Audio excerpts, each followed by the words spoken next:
worthless and you're not productive for the family anymore, well, now your children suffer. So I say to people, look, if you don't want to do it for yourself, at least do it for your damn kids. Because you can't tell your 5-year-old son, well, son, we can't eat today because the white man ain't hiring.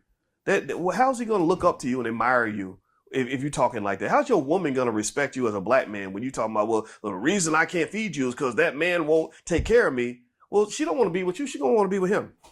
She going to want to go to the source. She'll cut out the middleman. So I just think that black people, period, but really black men, I don't think any black man with any level of intelligence should be spending his whole life just working for other people. I don't think that. I think that as black men, it is absolutely essential that we learn how to build things and create things of our own, because I don't think we're welcome in those other institutions. It's a tricky situation, right?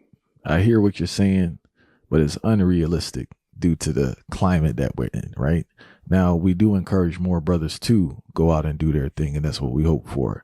But the average person can't even function on a regular job, better yet, be independent and do that. It's just the reality of it. No disrespect to people, right?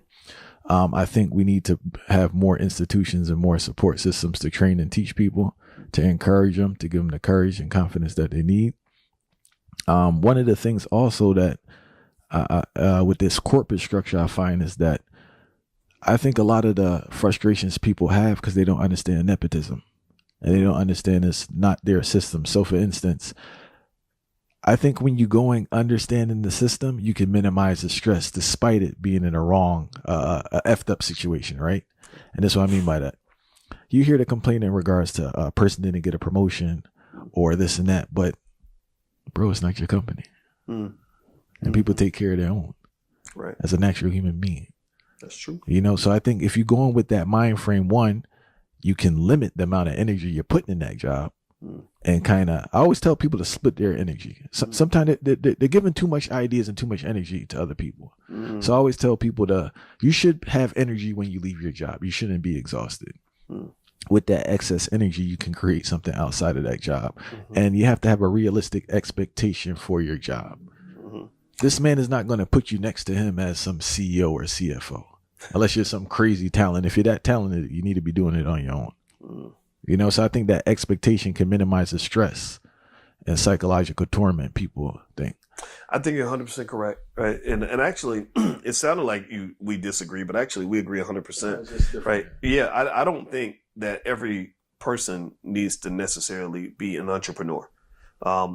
But I think everybody should own something that is theirs other than a job. You don't own that job. That's not your job. When you die, they're not going to pass that job to your children. You'll die at your desk and they'll replace you within a week. So while everybody can't run a business, everybody should own a piece of some sort of business that just belongs to them. So that could be a side hustle that you have that adds 20% a month to your income that you do with your family. That could be just owning shares of stock. People don't understand, when you buy stock, you own pieces of those businesses. If I want to be in business with McDonald's, I can go buy McDonald's stock right there on my phone app. And just implementing that into your culture, I think is important. Now, your other piece there about having realistic expectations, I think it's important. That's very important because that, in my view, connects to the illusion of racial equality. This false idea that we're fed as children, that's a complete myth, complete lie, complete fairy tale, that somehow your black ass can walk into a company with the same credentials as the white guy and get treated just like you were white. And then you come in there and you expect that. You think, okay, I got the same degree. We both went to Duke University. We both have MBAs. So my career path is going to be just like his. No, it's not. Because human beings inherently support people that are similar to themselves, right? So for example, you're not going to come into a business that I run as somebody that I can't relate to, who's not in my family, who's not in my culture, and really think that you're really just going to blend in and get the same opportunities I might give my kids. That is an absolute fantasy, right? So ultimately, I think that those realistic expectations and understanding that, sure, you can connect it to racism, but not in the way that you think. Some people say, oh. Imagine a financial